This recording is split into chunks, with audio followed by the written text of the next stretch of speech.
ini kita mau belajar tentang karakter murah hati. Ya, karakter murah hati. Setelah beberapa minggu kita belajar kebenaran firman Tuhan. Yang pertama, miskin di hadapan Allah. Bagaimana kita berduka supaya kita mendapatkan penghiburan. Bagaimana kita memiliki karakter kelemah lembutan dalam kehidupan kita. Satu karakter yang begitu luar biasa, kekuatan yang luar biasa, karena kita harus menaklukkan diri kita sendiri. Firman Tuhan mengajarkan kita untuk memiliki kehidupan yang murah hati, Bapak Ibu Saudara ya. Firman Tuhan dalam Matius pasal 5 ayat 7 berkata, "Berbahagialah orang yang murah hatinya, karena mereka akan beroleh kemurahan." Ya, berbahagialah orang yang murah hatinya karena mereka akan beroleh kemurahan. Bapak Ibu Saudara yang dikasihi Tuhan, saya percaya kita semua suka dengan kata ini, murah. Ya, murah. Kita suka dengan kata ini. Kalau misalnya ke mall, kita ibu-ibu apalagi ya pasti senang dengan satu kata sale ya. Di mana tanda yang tulisan sale, biasanya itu dulu yang dikejar ya. Itu dulu yang dilihat ya. Sale-nya seberapa nih ya? Bagus apa enggak? Harganya sesuai dengan yang kita harapkan atau enggak dan sebagainya. Tetapi ketika ngelihat sale, langsung pikirannya apa? Murah nih gitu ya. Nah, jalan mereka ke sana. Nah, bapak-bapak nggak perlu khawatir kalau misalnya jalan ke mall terus kehilangan istrinya, nggak usah khawatir, cari aja toko-toko yang tulisan sale, pasti akan ketemu ya. Tapi bapak-bapak juga nggak kalah pastinya. Bapak-bapak juga suka dengan kata murah ya. Kalau misalnya cari barang-barang gitu ya, nggak sulit carinya, malas perginya, pasti nyarinya ke toko online ya. Misalnya Topi Edian gitu ya. Topi Edian kalau disambung, disingkat gitu ya, ngerti maksud saya pasti ya. Cari gitu ya. Yang dicari apa? Barangnya, nama barangnya. Setelah nama barangnya, pasti yang harga terendah yang dicari gitu ya. Kemudian habis itu setelah cari harga terendah, ulasannya seperti apa? Banyak yang beli atau enggak? Kalau misalnya banyak yang beli dan sebagainya, dan komentarnya bagus-bagus, ini harga yang cocok gitu ya, beli jadinya. Nah, saya percaya kita semua gitu. Kalau misalnya beli under deal, apalagi kalau misalnya dengar teman kita, wah, saya beli under deal di sini original gitu ya, original semuanya. Tapi harganya miring, nggak seperti di pasaran gitu ya, harganya miring gitu ya. Pasti kita langsung pergi ke sana karena kita suka dengan harga yang murah tapi berkualitas. Nah, Bapak Ibu Saudara yang dikasihi Tuhan, kita mungkin suka dengan barang-barang yang murah ya, dan tapi berkualitas tentunya. Tapi apakah hati kita sudah memiliki kualitas murah buat orang lain? Sudahkah kita memiliki kemurahan hati dalam kehidupan kita? Apa sih kemurahan hati itu? Apa itu murah hati? Nah, Bapak Ibu Saudara yang dikasihi Tuhan, mungkin kita berpikir ketika kita dengar kata murah hati, langsung konotasi kita apa? Suka memberi. Betul ya? Suka memberi, dermawan, dan sebagainya. Tapi ternyata enggak, Bapak Ibu Saudara ya. Kalau dalam bahasa Inggris, kata orang yang suka memberi itu biasanya generous. Betul ya? Generous. Tapi ternyata dalam versi bahasa Inggris, Matius pasal 5 ayat 7, banyak versi-versi dalam bahasa Inggris, Alkitab dalam bahasa Inggris menggunakan kata ini, Bapak Ibu Saudara. Blessed are the merciful, for they will be shown mercy. Ya, jadi pakai kata apa? Merciful, ya, mercy. Apa itu mercy? Mercy kalau diterjemahkan ke dalam bahasa Indonesia itu adalah artinya belas kasihan, compassion, ya, compassion, mercy, rasa belas kasihan dalam kehidupan kita. Nah, kata ini ya dalam bahasa Yunani itu pakai kata elemon, Bapak Ibu Saudara. Elemon. Nah, ini merupakan kata sifat. Kata sifat belas kasihan yaitu elemon. Nah, tapi yang unik adalah begini. Kata ini ditemukan hanya 2 kali. Kata sifat ya.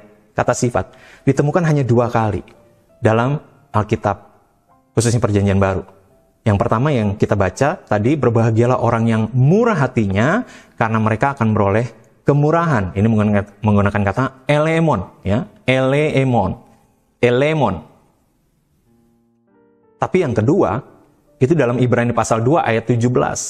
Yang ini kata belas kasihan ya, yang menggunakan kata elemon juga.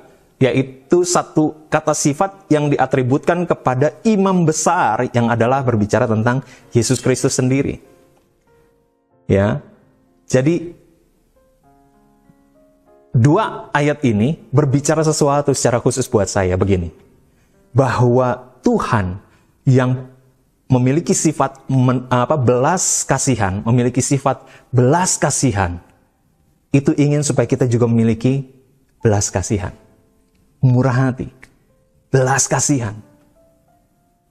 Jadi kalau misalnya Tuhan yang punya karakter ini dan ingin supaya kita memiliki karakter yang sama, maka sudah jelas bahwa Tuhan mau supaya kita sebagai pengikut-pengikut Kristus, saudara dan saya, Tuhan mau supaya murid-muridnya, yaitu saudara dan saya, Tuhan mau supaya anak-anaknya, yaitu saudara dan saya, itu menunjukkan, ya, kita menunjukkan belas kasihan Allah kepada dunia ini, Bapak Ibu Saudara.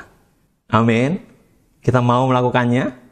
Kita mau hidup di dalam kehidupan kualitas yang murah hati ini dalam kehidupan kita. Nah, saya mau kita sama-sama belajar, Bapak Ibu Saudara. Mari saat ini kita melihat, ya,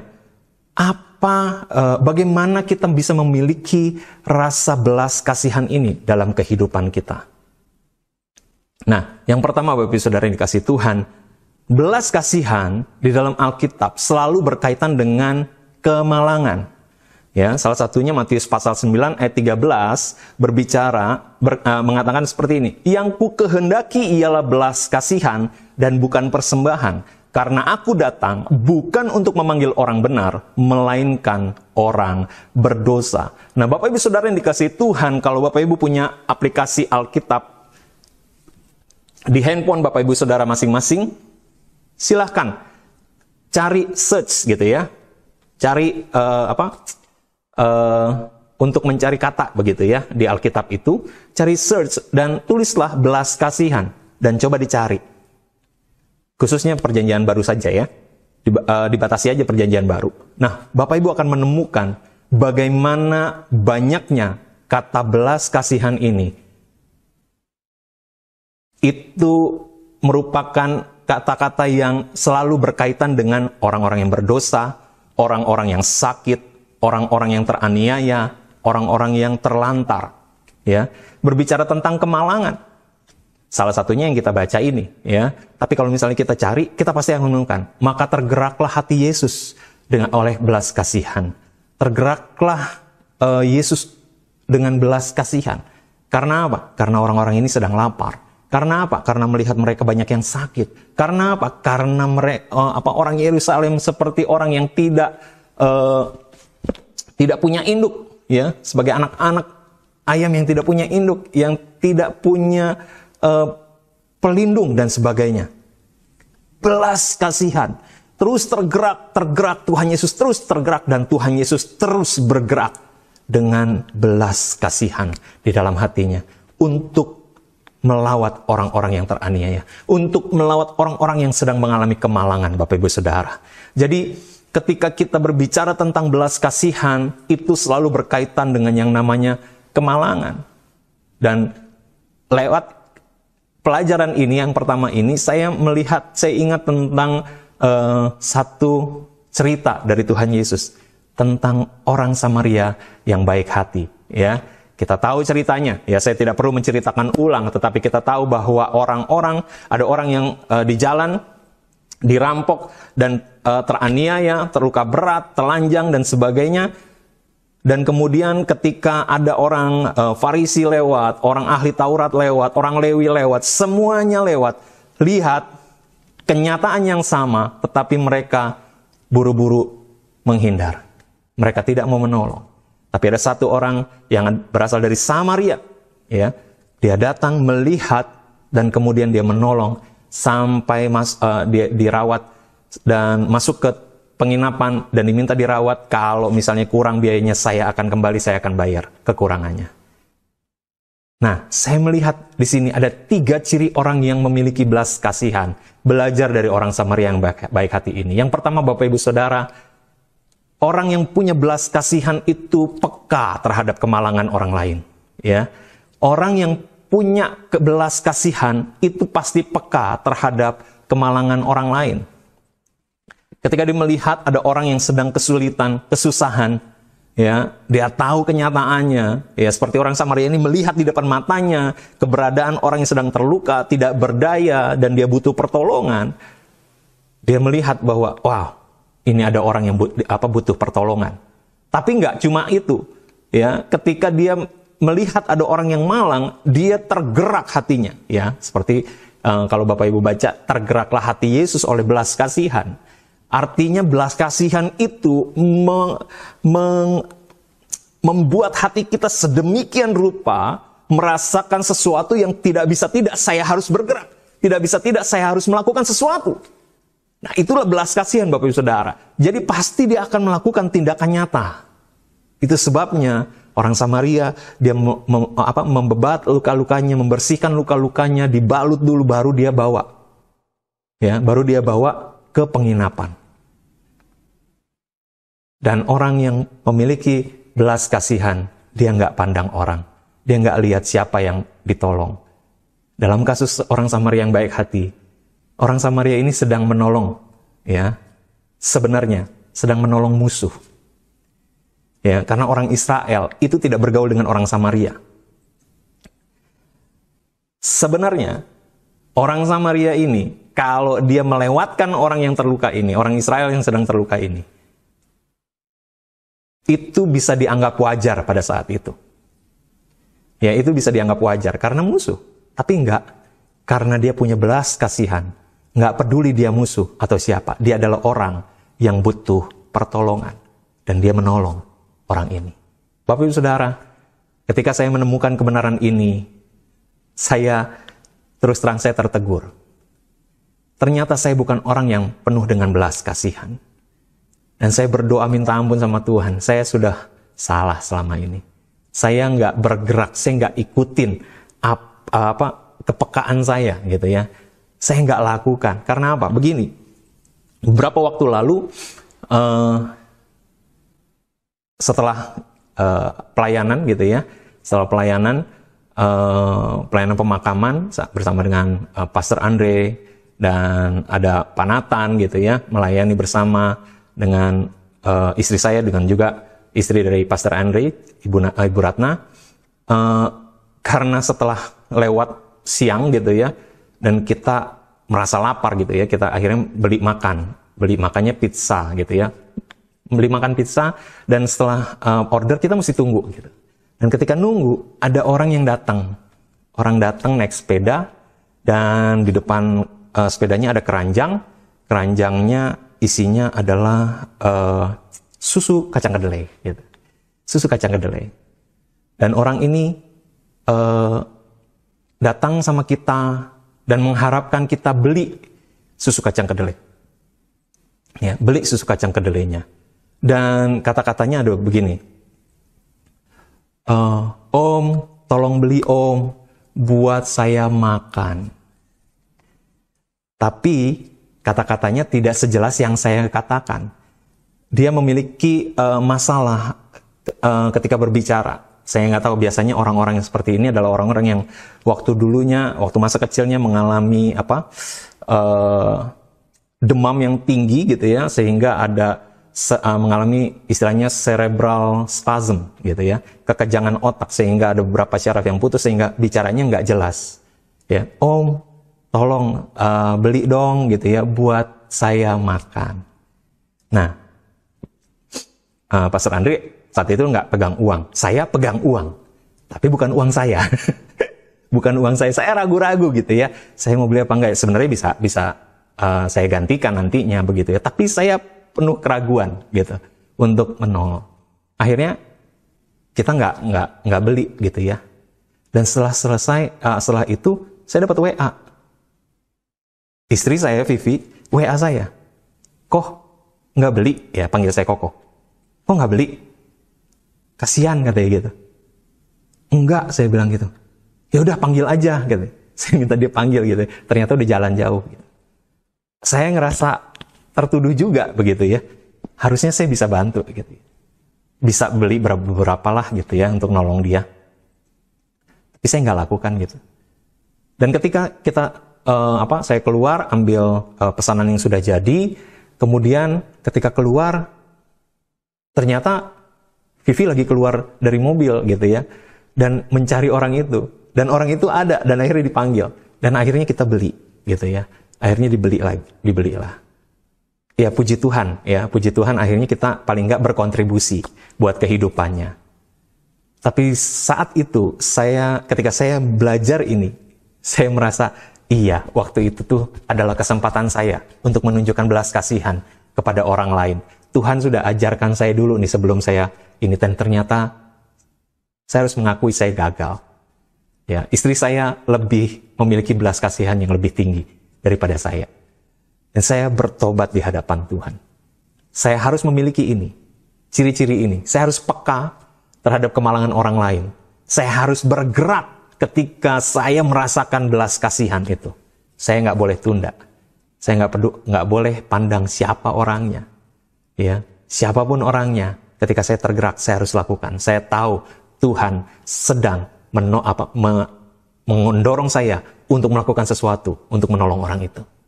Dan biar kiranya kita belajar untuk memiliki kepekaan yang sama seperti orang Samaria ini. Amin.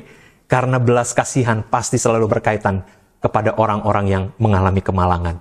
Orang-orang yang mengalami dosa. Orang yang berdosa itu perlu dikasihani, Bapak Ibu Saudara. Kita bersyukur, kita orang berdosa, kita sudah menerima keselamatan dari Tuhan.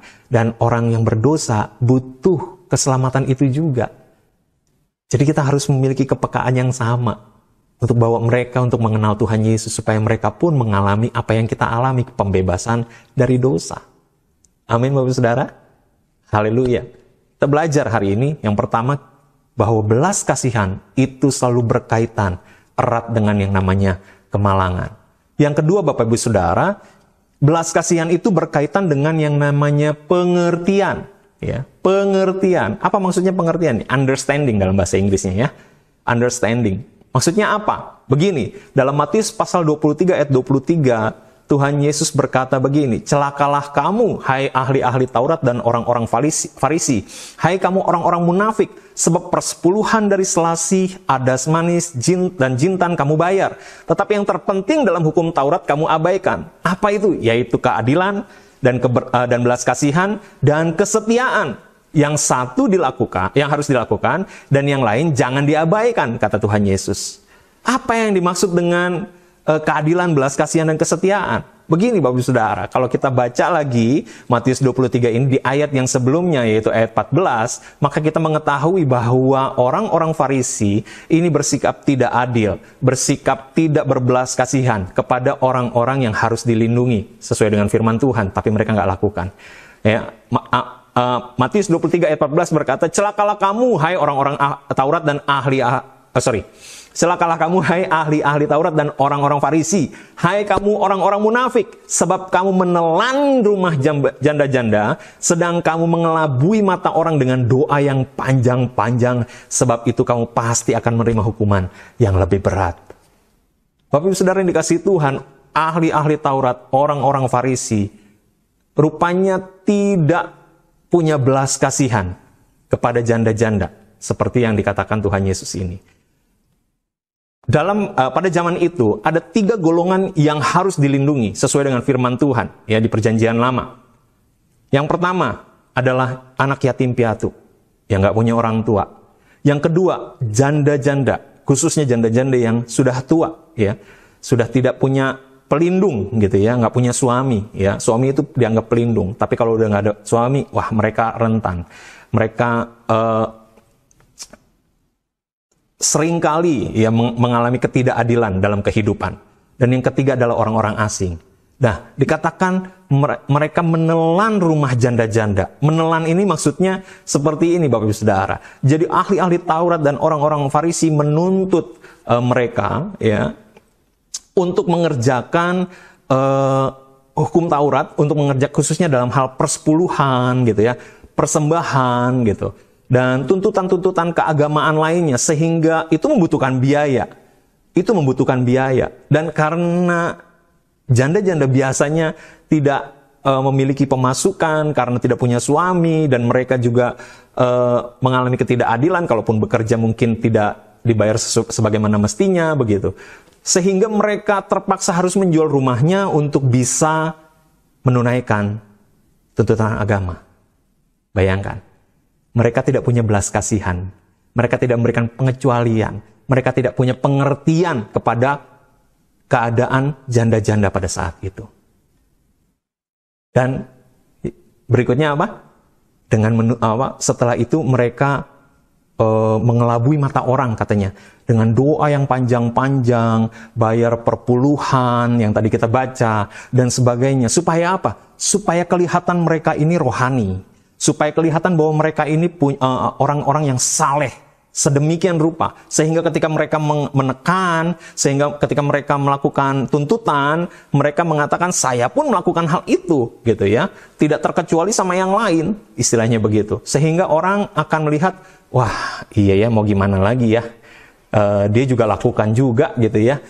Akhirnya tertutup dengan apa? Self-righteousness, kebenaran diri, ya, kebenaran diri. Bapak Ibu Saudara yang dikasihi Tuhan, saya jadi ingat ya, satu peristiwa ketika ada beritanya begitu ya, nenek mencuri singkong dan sebagainya gitu ya, dan kemudian tetap diproses hukum dan masuk pengadilan dan akhirnya dapat hukuman begitu. Tidak ada pengertian ya. Tapi ada satu cerita yang lebih menarik lagi menurut saya ya. Di daerah Sumatera ada seorang ibu yang dilaporkan ke polisi, ya, dilaporkan ke polisi dan kemudian dituduh mencuri jagung, Bapak Ibu Saudara, dituduh mencuri jagung. Dan yang luar biasa, yang melaporkan ibu ini adalah anak-anaknya sendiri. Anak-anaknya melaporkan ibunya mencuri jagung. Ceritanya begini, Bapak Ibu Saudara, ibu ini punya lahan, ya, lahan tanah begitu.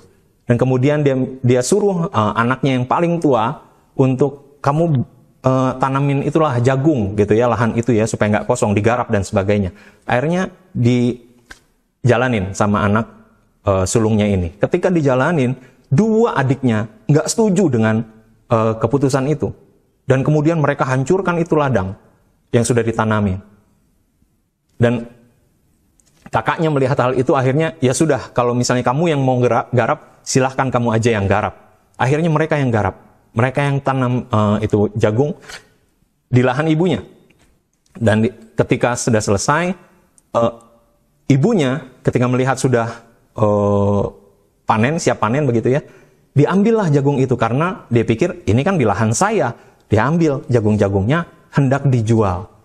Tapi ternyata anak-anaknya yang menggarap tanah itu, menanam jagung itu, mereka nggak senang. Mereka laporkan ibunya ini. Dan akhirnya ibu ini diproses dan harus mengalami masa hukuman, Bapak Ibu Saudara. Lihat, betapa bahayanya jika orang tidak memiliki yang namanya pengertian, understanding. Kita perlu memiliki pengertian, apalagi bersama dengan keluarga kita. Ya, kita nggak sempurna, Bapak Ibu Saudara. Kita bisa saja melakukan kesalahan. Kalau misalnya ada anggota keluarga kita yang melakukan kesalahan, jangan seakan-akan kita paling benar dan kita menekan mereka karena mereka sudah melakukan satu kesalahan, ya, sehingga tidak ada pengampunan di sana. Yang ada adalah penghakiman terus, penghakiman terus, penghakiman terus. Kalau anak Anda tidak bisa mencapai satu prestasi yang saudara inginkan, jangan saudara segera menghakimi mereka dengan kata-kata yang dapat menghancurkan masa depan mereka. Mengatakan mereka bodoh lah, mengatakan mereka tidak berguna lah, mengatakan mereka sebagai orang-orang yang direndahkan tanpa sengaja. Karena apa? Emosi. Karena kita pikir kita bisa gitu ya. Karena kita pikir kita mengharapkan dia bisa dan sebagainya. Tapi coba miliki pengertian. Dekati anak kita. Apa yang menjadi masalah? Apa yang menjadi kesulitanmu selama ini? Kita perlu menolong mereka. Ketika kita melakukan itu, kita sedang berbelas kasihan kepada anak kita. Kita sedang berbelas kasihan kepada anggota keluarga kita.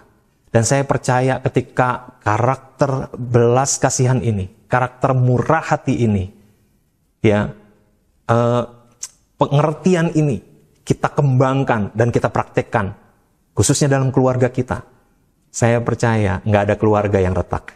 Saya percaya nggak ada keluarga yang mengalami benturan yang begitu keras sehingga mereka pecah, Bapak Ibu Saudara. Saya percaya yang ada adalah berkat Tuhan.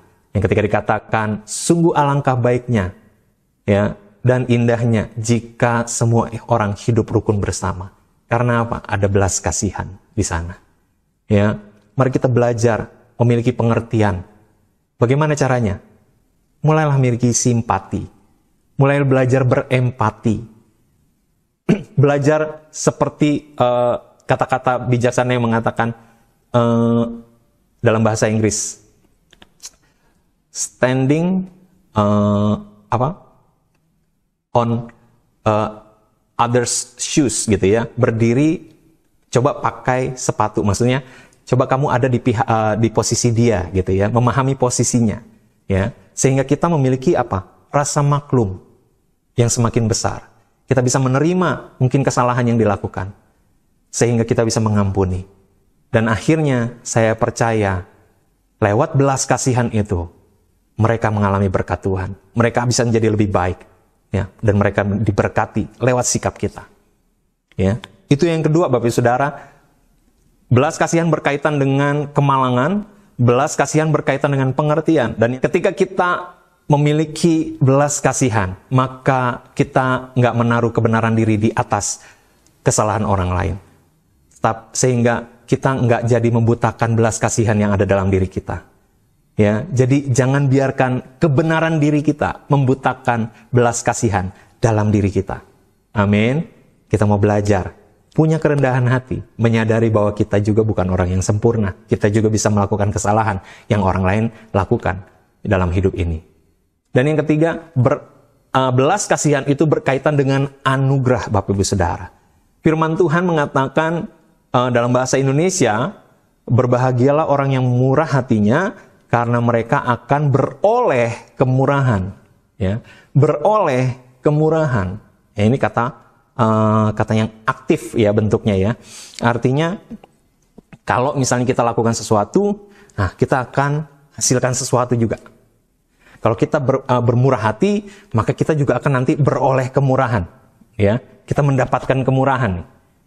Tapi bentuk yang benar seharusnya pasif ya, dalam bahasa Yunani bentuknya pasif. Makanya terjemahan NIV cukup tepat dalam menerjemahkan dalam bahasa Yunaninya ya. Blessed are the merciful, for they will be shown mercy. Ya, berbahagialah, diberkatilah orang yang murah hati, orang yang penuh belas kasihan, sebab mereka akan ditunjukkan belas kasihan. Mereka yang berbelas kasihan akan ditunjukkan belas kasihan. Nah, pertanyaannya kan begini. Kalau misalnya seperti itu, artinya belas kasihan itu ditunjukkan setelah kita melakukan belas kasihan, sehingga yang belas kasihan dari Tuhan itu ditunjukkan kepada kita kalau kita melakukan sesuatu. Apakah artinya belas kasihan dari Tuhan itu bersyarat buat kita? Padahal Alkitab mengajarkan enggak seperti itu. Jadi bagaimana kita mengerti ayat ini?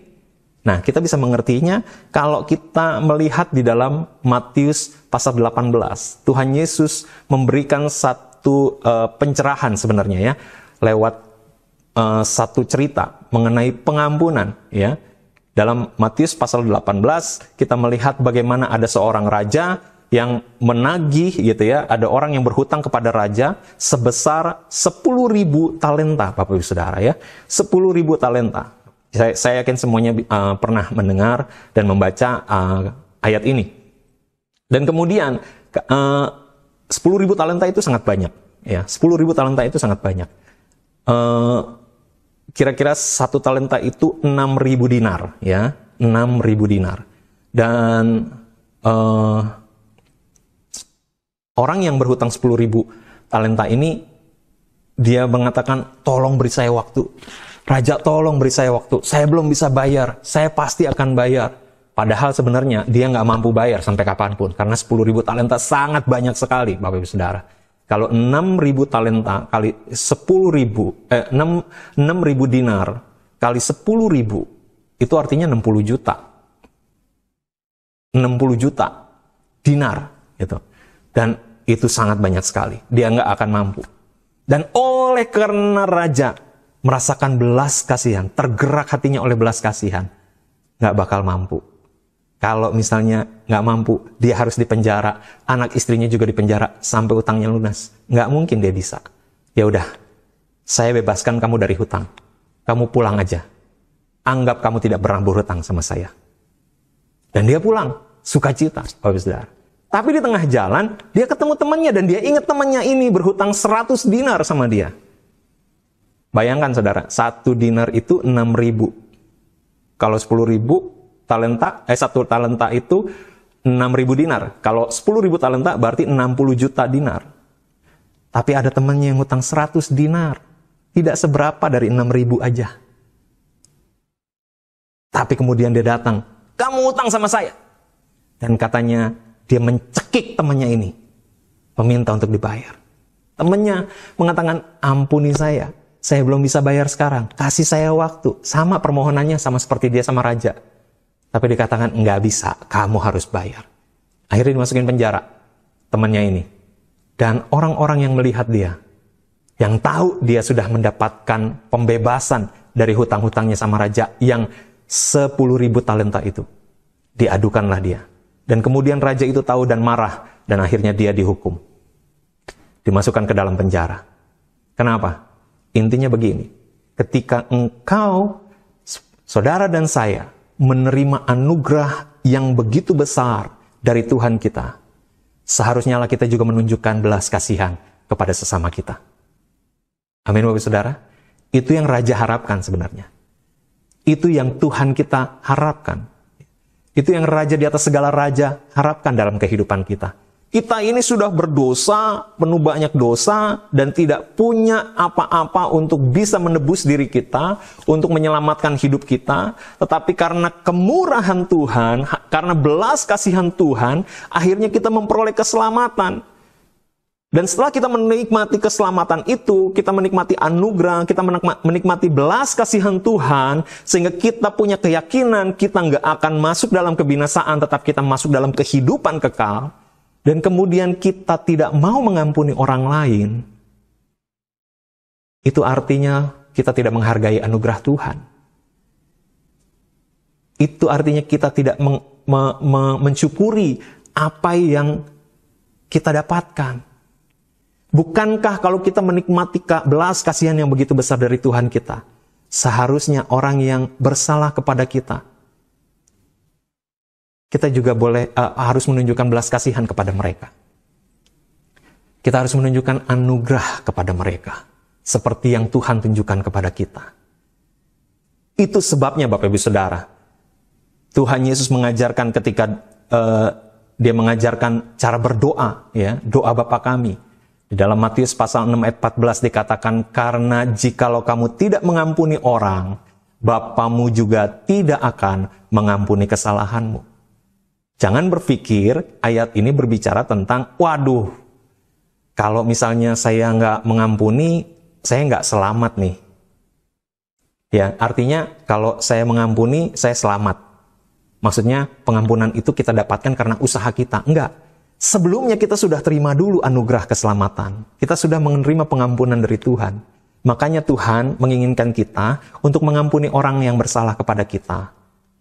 Ya, ketika kita mengampuni, maka ditunjukkanlah belas kasihan Tuhan kepada kita. Tuhan juga akan mengampuni kesalahan kita. Kenapa?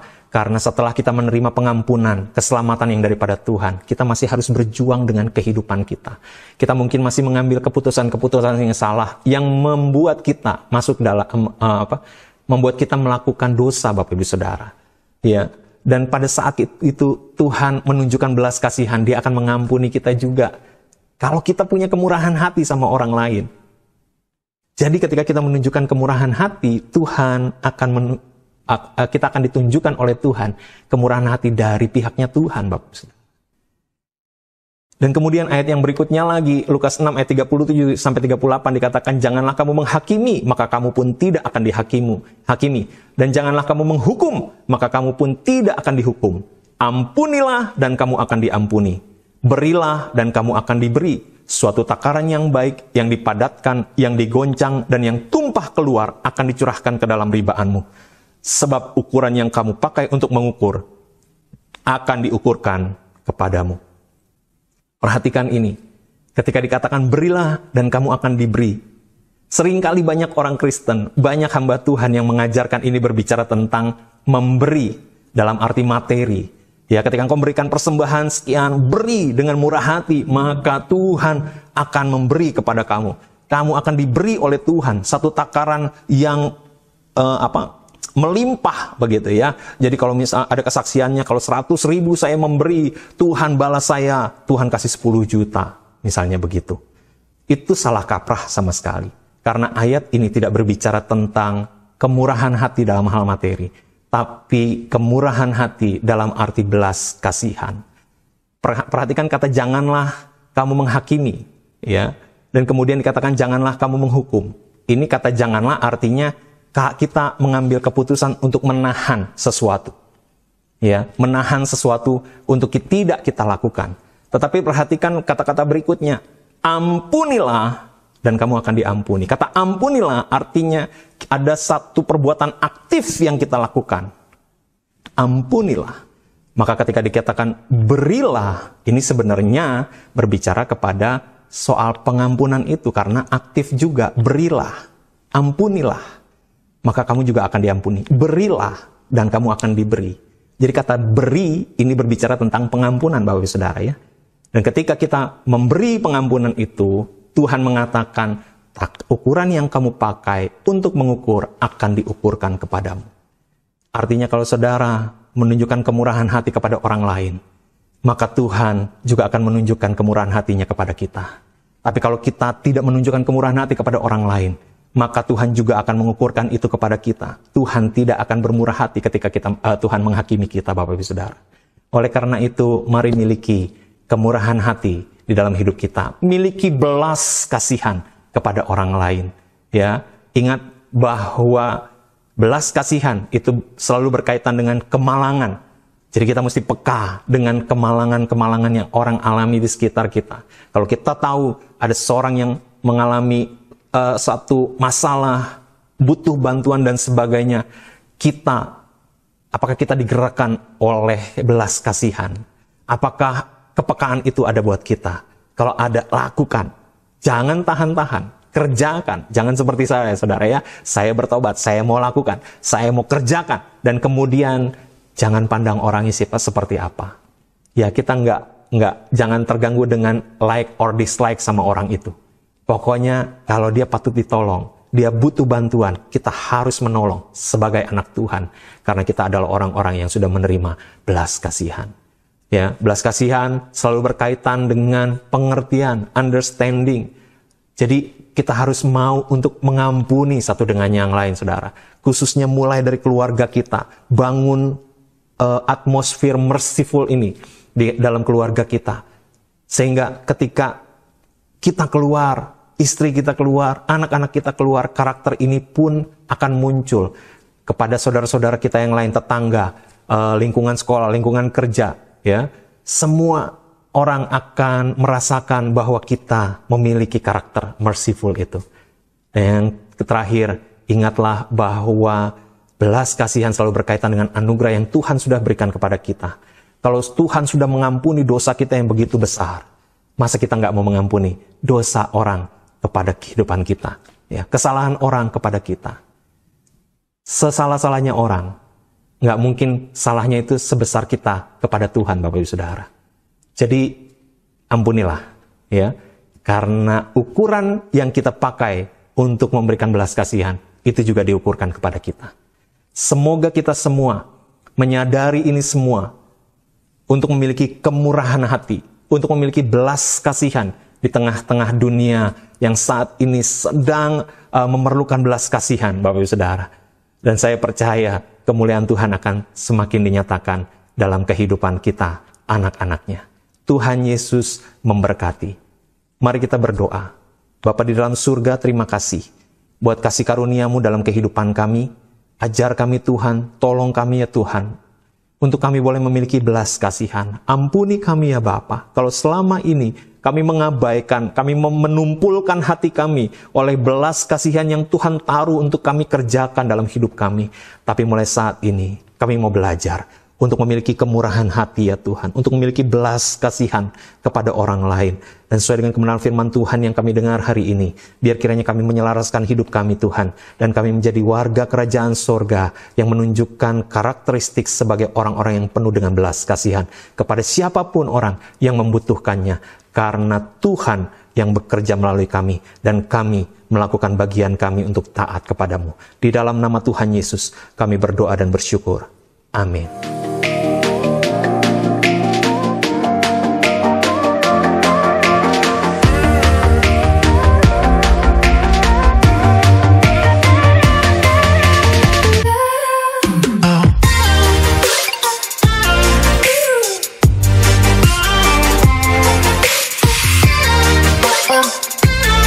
Oh.